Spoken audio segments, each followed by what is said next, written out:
Assalamualaikum warahmatullahi wabarakatuh. Baik, teman-teman semua. Pada pertemuan kali ini, kita akan membahas mengenai sistem organisasi kehidupan.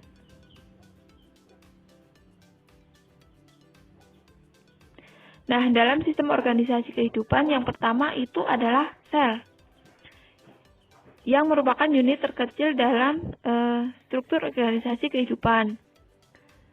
Nah, sel itu apa? Sel adalah suatu pabrik yang di dalamnya dapat disintesis ribuan molekul yang sangat dibutuhkan oleh organisme.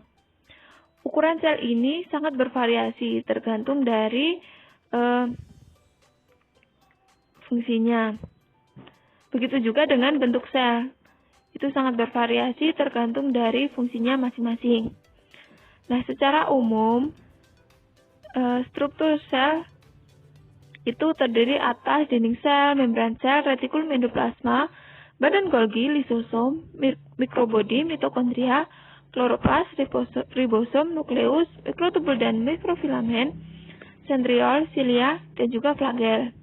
Nah, nanti kita akan membahas satu persatu tentang struktur dasar sel ini. Yang pertama adalah dinding sel. Nah, dinding sel ini adalah lapisan yang bersifat kaku. Nah, biasanya hanya dijumpai pada sel tumbuhan saja. Dinding sel ini berfungsi sebagai penyokong mekanik dan memberi bentuk pada sel. Pada kondisi tertentu, dinding sel juga berperan untuk melindungi sel agar tidak mengalami lisis. Nah, jika kalian pernah menjumpai pertanyaan, apa yang membedakan struktur sel pada hewan dan tumbuhan? Apa yang membedakan? Nah, salah satunya adalah adanya dinding sel ini. Pada sel hewan, dia tidak memiliki dinding sel. Itulah kenapa sel hewan bisa bergerak aktif atau fleksibel, karena dia tidak mempunyai sel yang membuat selnya itu bersifat kaku, sehingga pergerakannya lebih fleksibel.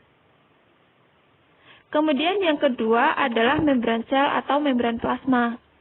Nah, membran sel adalah selaput yang terletak paling luar dan tersusun dari senyawa kimia, lipoprotein atau gabungan dari senyawa lemak atau lipid dengan senyawa protein. Nah, membran sel disebut juga dengan membran plasma atau selaput plasma. Membran sel ini tersusun atas molekul-molekul protein, lapisan lemak, air, karbohidrat, dan juga sedikit kolesterol. Nah, gambarnya seperti ini kira-kira. Kemudian, selanjutnya adalah retikulum endoplasma atau yang bisa disebut juga atau yang dikenal dengan RE. Nah, retikulum endoplasma ini merupakan sistem membran yang sangat luas di dalam sel.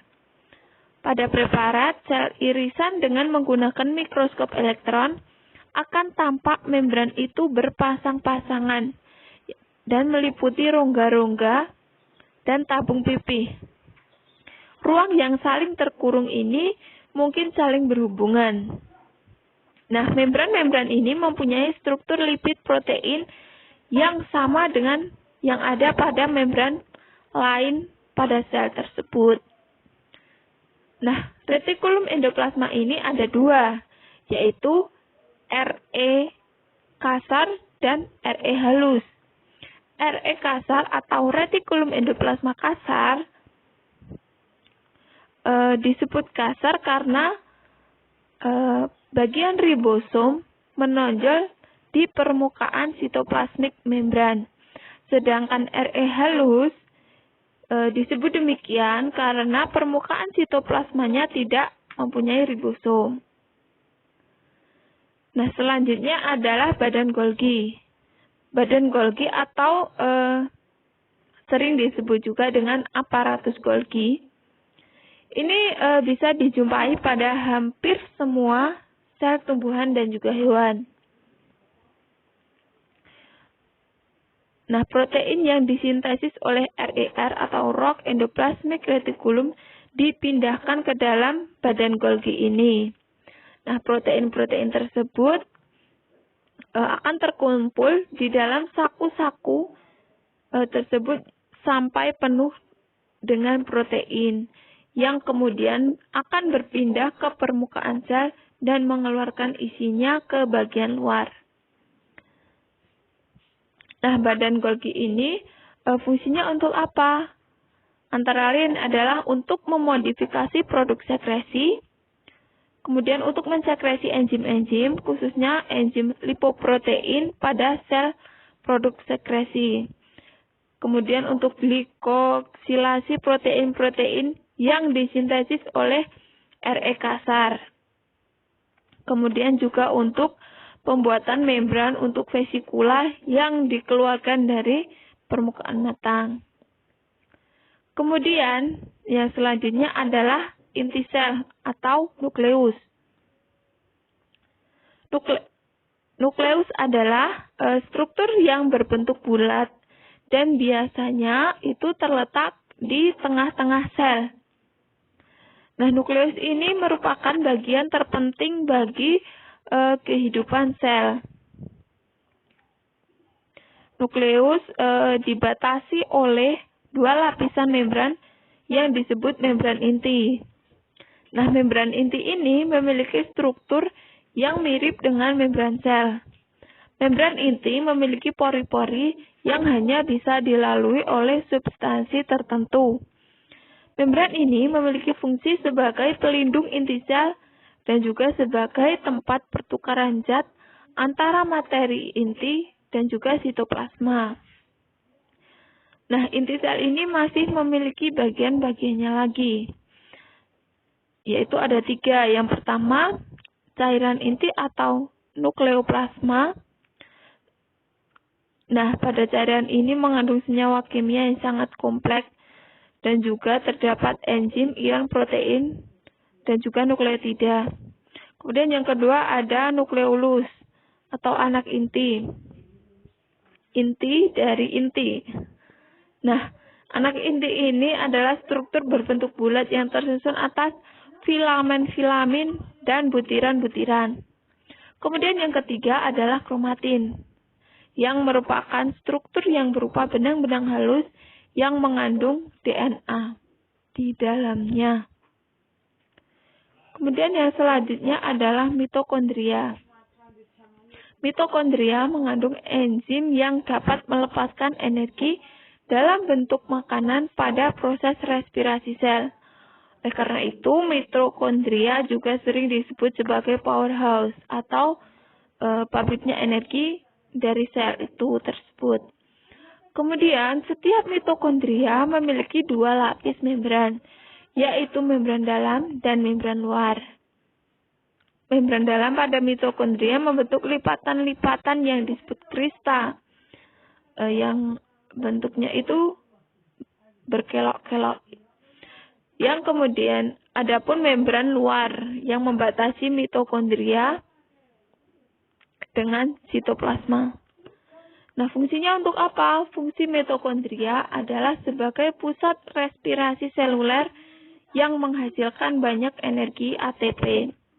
Respirasi ini merupakan proses perombakan atau katabolisme untuk menghasilkan energi atau tenaga bagi berlangsungnya proses hidup. Karena itu, mitokondria diberi julukan the powerhouse atau pembangkit tenaga bagi sel tersebut. Kemudian, selanjutnya ada lisosom, yaitu organel berbentuk oval atau bulat yang dilapisi oleh 1 lapis membran. Lisosom mengandung enzim yang dapat mencerna polisakarida, fosfolipid, lipid, dan juga protein. Nah, fungsi dari lisosom ini adalah sebagai penghasil dan penyimpan enzim pencernaan seluler. Kemudian yang selanjutnya lagi ada sentrosom atau sentriol. Nah, Sentrosom ini memiliki struktur yang berbentuk bintang, yang bertindak sebagai benda kutub yang merupakan tempat melekatnya ujung benang gelindong pada kedua kutub tersebut. Fungsinya untuk apa? Fungsi sentrosom ini memegang peran yang penting dalam pembelahan sel-sel maupun mitosis maupun meiosis. Selanjutnya lagi ada plastida. Nah, plastida ini merupakan bagian dari sel yang bisa ditemui pada alga dan tumbuhan. Plastida ini ada bermacam-macam. Yang pertama adalah kloroplas. Kloroplas ini plastida yang mengandung klorofil, pigmen karotenoid, dan pigmen fotosintesis lainnya. Plastida jenis kloroplas ini biasa digunakan dalam proses fotosintesis. Kemudian yang kedua ada kromoplas, yaitu plastida yang memberikan aneka ragam warna non-fotosintesis. Contohnya pigmen warna merah, kuning, ungu, dan sebagainya. Kemudian yang ketiga adalah leukoplas, yaitu plastida yang tidak memiliki warna atau berwarna putih. Kemudian selanjutnya adalah vakuola atau rongga sel.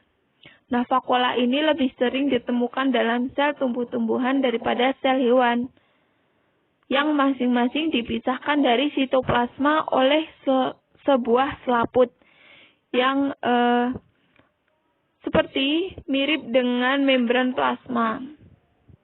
Nah, vakuola itu berisi air, yaitu getah sel yang di dalamnya terkandung makanan, sekresi sel, dan juga zat-zat buangan. Kemudian ada mikrotubulus, yaitu pipa-pipa panjang yang halus yang ditemukan pada berbagai jenis sel, baik tumbuh-tumbuhan maupun hewan. Nah, mikrotubulus ini berbentuk benang silindris dan juga bersifat kaku. Kemudian selanjutnya ada mikrofilamen. Nah, mikrofilamen ini seperti mikrotubulus tetapi lebih lembut. Nah, mikrofilamen ini terbentuk dari komponen utamanya, yaitu protein aktin dan miosin seperti pada otot. Nah, mikrofilamen berperan dalam pergerakan sel. Kemudian yang selanjutnya adalah peroksisom atau badan mikro. Peroksisom adalah organel yang mengandung banyak enzim katalase. Enzim katalase yang berfungsi mengeluarkan senyawa beracun peroksida atau H2O2. Pada hewan, peroksisom banyak terdapat di dalam hati dan ginjal. Peroksisom yang hanya terdapat pada tumbuhan disebut glioksisom, yang berfungsi untuk mengoksidasi asam lemak. Nah, ini adalah contoh penampakan dari sel. Nah, ini adalah bagian-bagian sel. Ini ada mitokondria, kemudian sitoplasma, lisosom. Dan ini ada nukleus, nukleolus, nih, inti sel. Ini yang berkelok-kelok mitokondria. Di sini mitokondria. Kemudian ini ada ribosom, ribosom RE kasar dan RE halus. Nah, setiap organisme itu tersusun atas salah satu dari dua jenis sel yang secara struktural berbeda. Kedua jenis sel tersebut adalah sel prokariotik dan eukariotik. Nah, ini adalah salah satu contoh dari penampang sel prokariotik dan eukariotik. Jadi, kalau pada sel eukariotik itu tidak memiliki flagel atau bulu yang seperti ekor ini.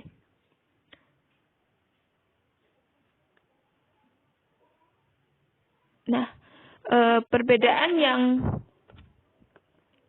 lainnya bisa dilihat pada tabel ini. Pada sel prokariotik ini, inti selnya tanpa membran. Sedangkan pada sel eukariotik,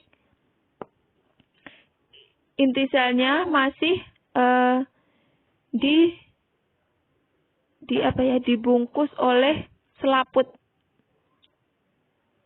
Jadi masih ada pelindungnya lagi. Kemudian pada dinding selnya, prokariotik berupa kapsul, sedangkan pada eukariotik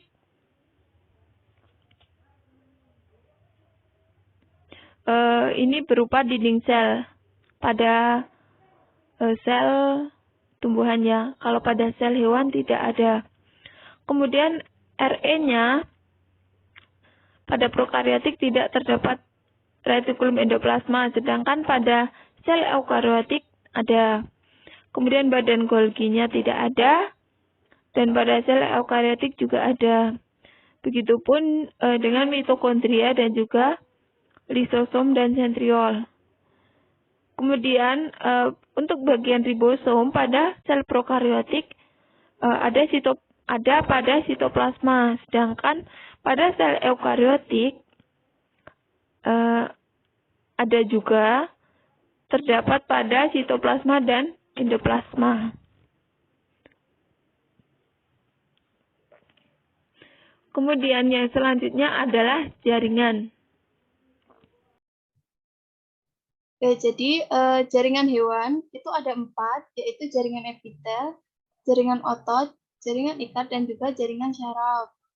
Kemudian jaringan tumbuhan ada 2, yaitu jaringan muda dan jaringan dewasa.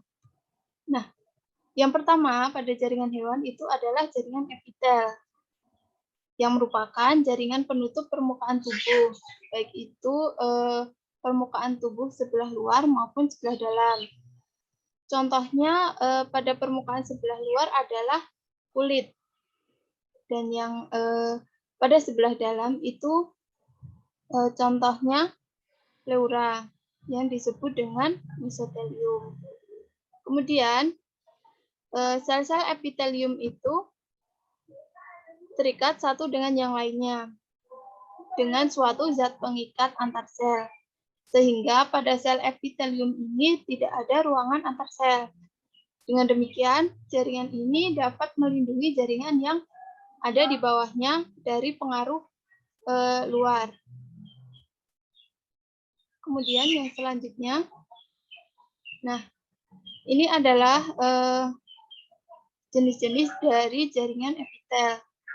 Ada jaringan epitel selapis gepeng, selapis kubis, selapis silindris, dan lain-lain ini. Nah, masing-masing jaringan ini mempunyai fungsinya masing-masing, strukturnya masing-masing. Kemudian yang selanjutnya adalah jaringan otot. Nah, jaringan otot ini tersusun atas sel-sel otot yang berperan dalam pergerakan organ tubuh atau bagian tubuh manusia, makhluk hidup, yaitu hewan dan manusia. Kemudian kemampuan otot untuk berkontraksi itu disebabkan oleh adanya serabut kontraktil yang tersusun atas filamen benang aktin miosin. Kemudian jaringan otot ini dibedakan menjadi 3, yaitu otot polos, otot lurik, dan juga otot jantung. Kemudian yang ketiga adalah jaringan ikat. Nah, jaringan ikat ini merupakan jaringan yang selalu berhubungan dengan jaringan lainnya atau organ-organ lainnya. Jaringan ikat ini berfungsi untuk meletakkan suatu jaringan ke jaringan lain, membungkus organ-organ, mengisi rongga di antara organ-organ, dan juga dapat menghasilkan imunitas. Nah, jaringan ikat ini ada 3, yaitu jaringan ikat biasa, jaringan ikat penyokong, dan juga jaringan ikat penghubung. Nah, yang terakhir adalah jaringan saraf. Jaringan saraf ini terdiri dari sel-sel atau neuron yang berfungsi untuk menerima dan juga memindahkan rangsangan dan bagian tubuh yang satu ke bagian lain. Sel pembentuk jaringan saraf ini memiliki ciri khusus, yaitu mempunyai sitoplasma yang menjulur panjang, dan juga neuron terdiri atas dua bagian utama, yaitu badan sel dan juga dendrit dan akson. Nah, berdasarkan fungsinya, ini dibedakan menjadi tiga, yaitu neuron sensori yang berfungsi untuk menyampaikan impuls dari indera menuju ke saraf pusat. Kemudian yang kedua ada neuron motorik. Ini yang berperan untuk menyampaikan impuls dari saraf pusat menuju ke organ efektor. Kemudian neuron asosiasi ini berfungsi menyampaikan impuls dari neuron sensori menuju ke neuron motorik. Nah, selanjutnya adalah jaringan tumbuhan. Jaringan tumbuhan yang pertama adalah jaringan muda atau jaringan meristem.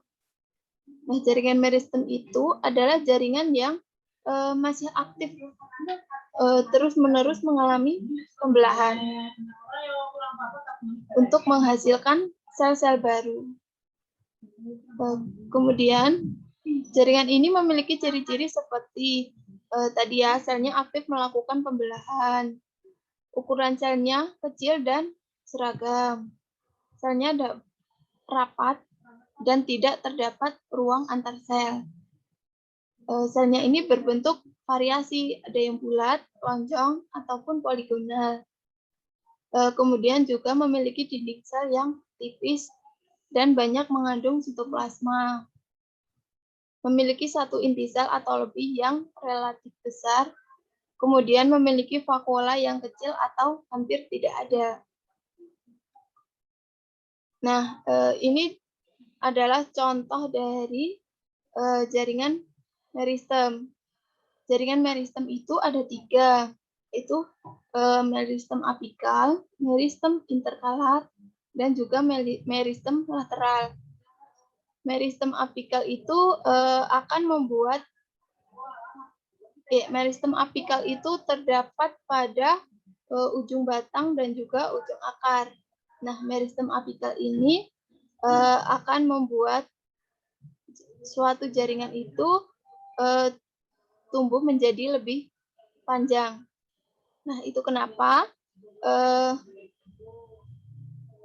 tumbuhan itu bisa setiap hari tumbuh menjadi lebih tinggi, yaitu karena adanya pengaruh dari jaringan meristem ini yang terdapat pada ujung akar dan juga pada batang.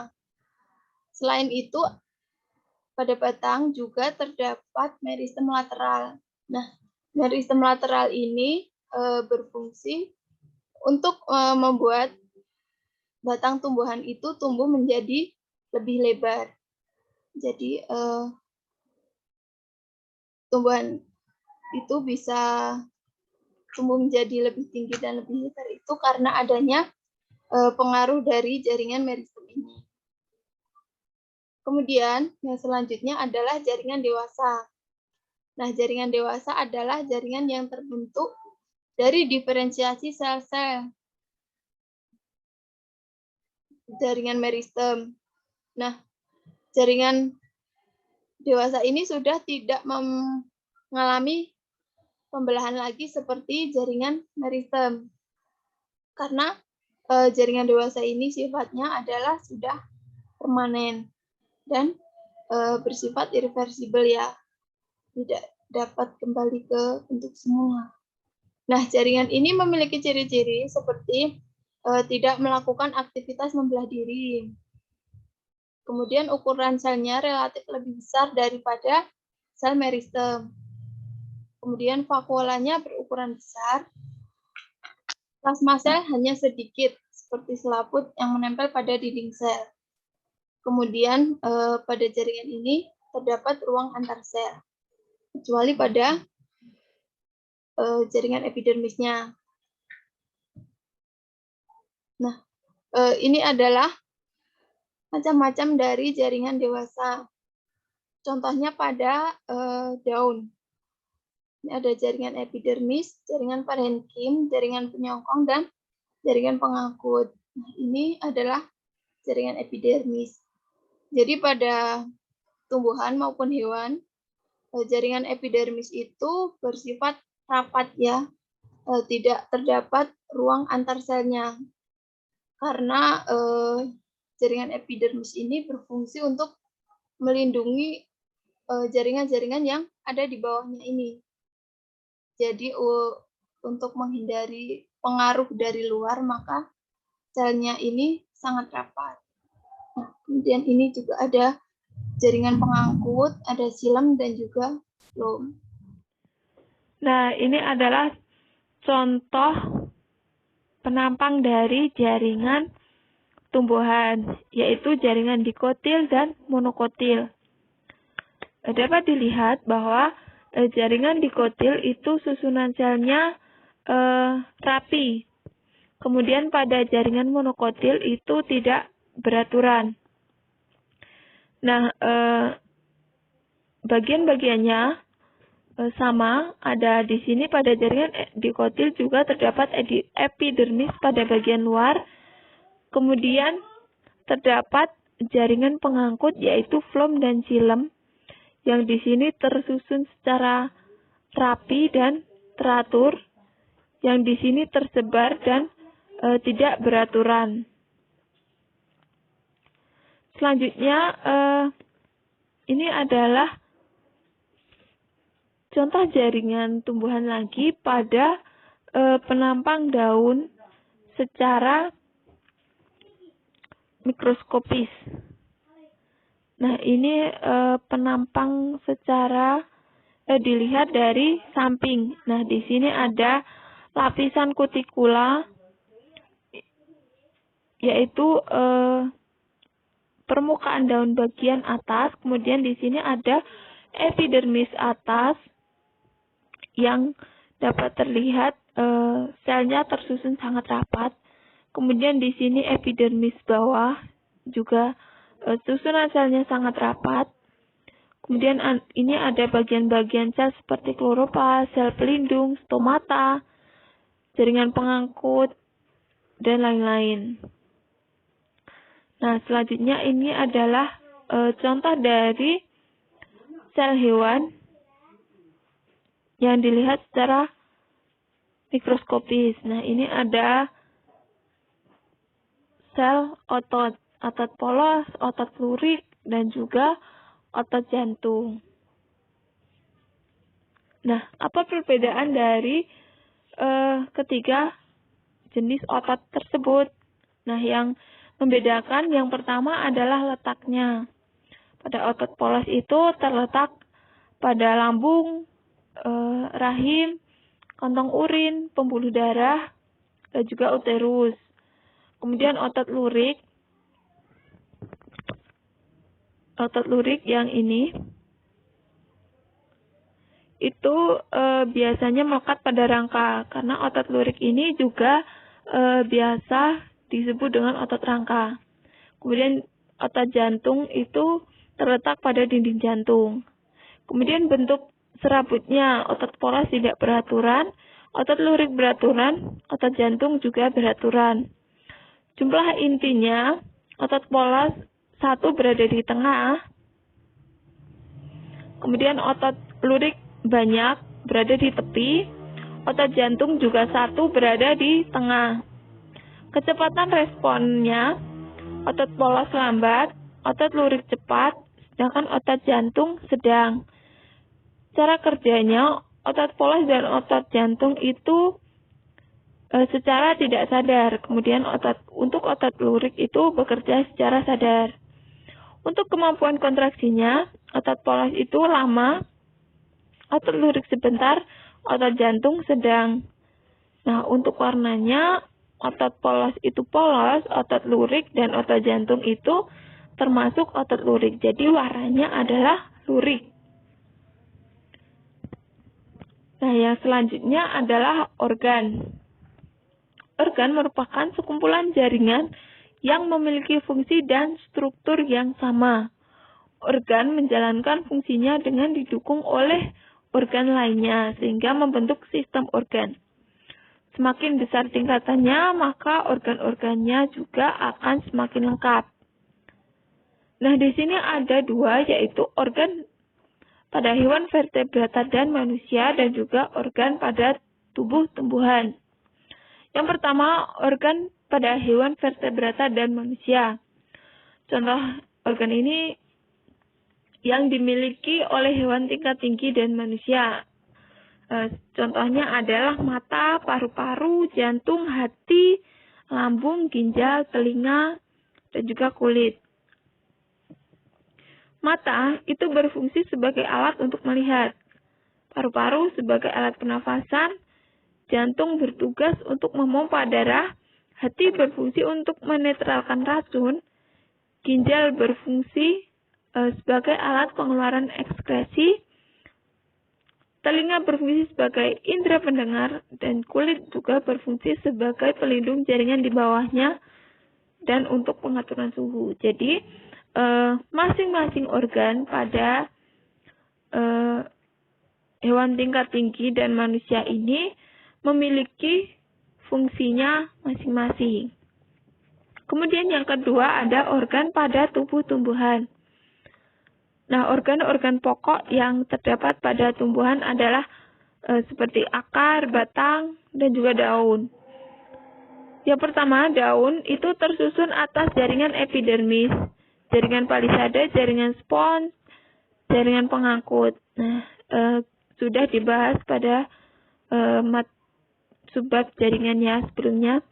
Kemudian fungsi daun itu untuk tempat fotosintesis. Salah satunya ya. Kemudian yang selanjutnya adalah sistem organ. Apa itu sistem organ? Adalah gabungan dari berbagai organ untuk melakukan fungsi tertentu di dalam tubuh. Setiap organ memegang peran yang sama penting dalam menjalankan fungsinya. Nah, di sini juga ada dua, sistem organ tumbuhan dan juga sistem organ manusia.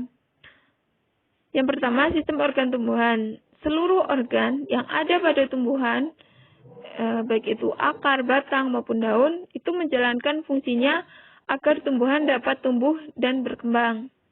Contohnya, sistem organ yang terdapat pada tumbuhan paku dan tumbuhan berbiji adalah sistem transportasi atau pengangkutan.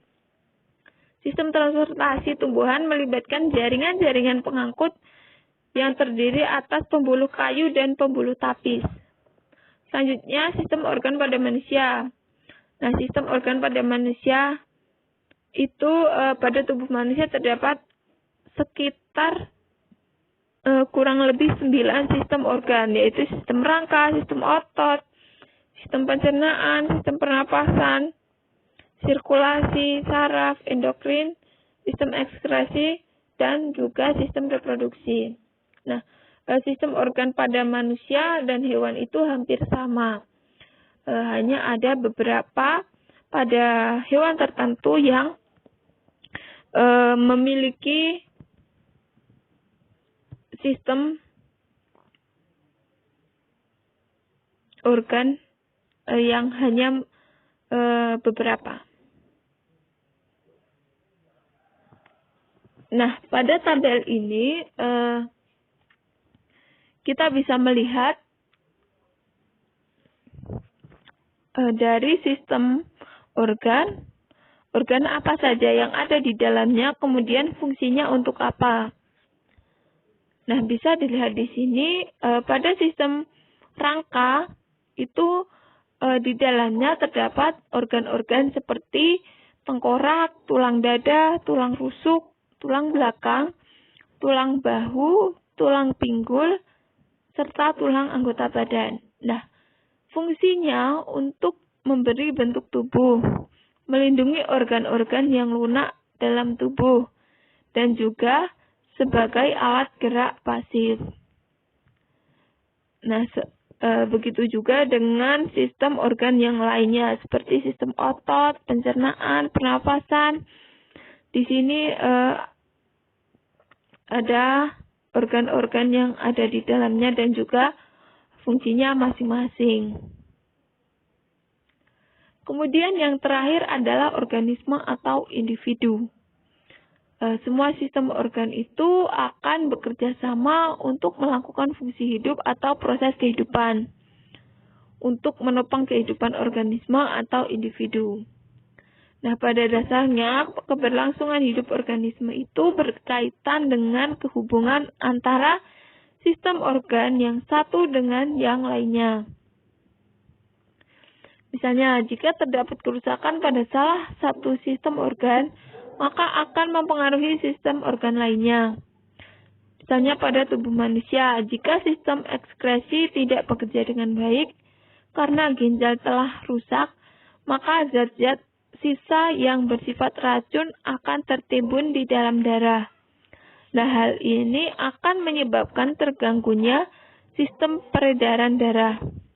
Nah, inilah salah satu bukti yang menunjukkan bahwa dalam organisme, sistem organ itu bekerja satu sama lain, dan apabila terdapat kerusakan pada salah satu sistemnya, maka akan mempengaruhi sistem lainnya.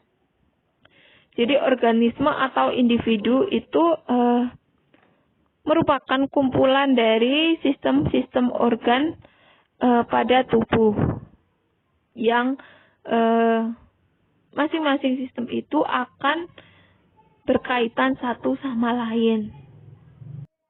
Nah, selanjutnya ini adalah jejaring tema yang di sini menampilkan bahwa materi sistem organisasi kehidupan itu jika dilihat dari aspek atau dilihat dari disiplin ilmu lain. Jika dilihat dari ilmu IPS atau mata pelajaran IPS itu dalam sistem organisasi kehidupan itu mampu menunjukkan sikap sopan santun, toleran, dan peduli dalam melakukan interaksi sosial dengan lingkungan dan makhluk hidup lain gitu. Kemudian dari agama itu mengajarkan bahwa bersikap menerima karunia Tuhan yang telah menciptakan manusia dan juga lingkungannya. Kemudian dari PJOK atau Penjas Orkes itu diharapkan kita mampu menghargai tubuh dengan seluruh perangkat gerak dan kemampuannya sebagai anugerah Tuhan yang tidak ternilai. Kemudian dari bahasa Indonesia itu kita mampu mensyukuri anugerah Tuhan atas keberadaan sumber daya alam dan penciptaan manusia yang ditunjukkan dalam bentuk kegiatan mendengar, membaca, dan menulis. Nah, dari PKN itu kita mampu menghargai kebinekaan tunggal ikaan, keberagaman agama, suku bangsa, sosial dan ekonomi di lingkungan masyarakat sekitar, serta mampu menunjukkan perilaku sesuai hak dan kewajiban sebagai warga negara. Kemudian apabila dilihat dari matematika, itu kita mampu menunjukkan perilaku patuh, tertib, dan mengikuti prosedur dalam melakukan operasi hitung campuran. Nah, di sini materinya juga bisa berkaitan. Salah satu contohnya adalah pada materi PJOK. Nah, mampu menghargai tubuh dengan seluruh perangkat gerak dan kemampuannya sebagai anugerah Tuhan yang tidak ternilai. Pada saat kita melakukan olahraga, itu kita akan membutuhkan gerak tubuh. Nah, gerak tubuh itu dimulai dari gerak pada sendi-sendi dan juga melibatkan otot-otot rangka. Nah, tadi sudah disebutkan ada otot lurik ya, contohnya otot lurik atau disebut otot rangka. Nah, itu juga menjadi penyokong pada kegiatan olahraga kita. Kemudian pada bahasa Indonesia. Nah, ini yang ditunjukkan dalam bentuk kegiatan mendengar, membaca, dan menulis. Nah, pada saat mendengar, membaca, itu kita menggunakan indera, yang itu merupakan organ, salah satu contoh organ dalam manusia, yaitu mata, telinga. Demikian pembelajaran kita pada hari ini. Saya kira cukup. Mohon maaf apabila ada kesalahan dalam menyampaikan materi atau terdapat salah-salah kata. Sampai jumpa lagi pada pertemuan selanjutnya. Saya akhiri. Wassalamualaikum warahmatullahi wabarakatuh.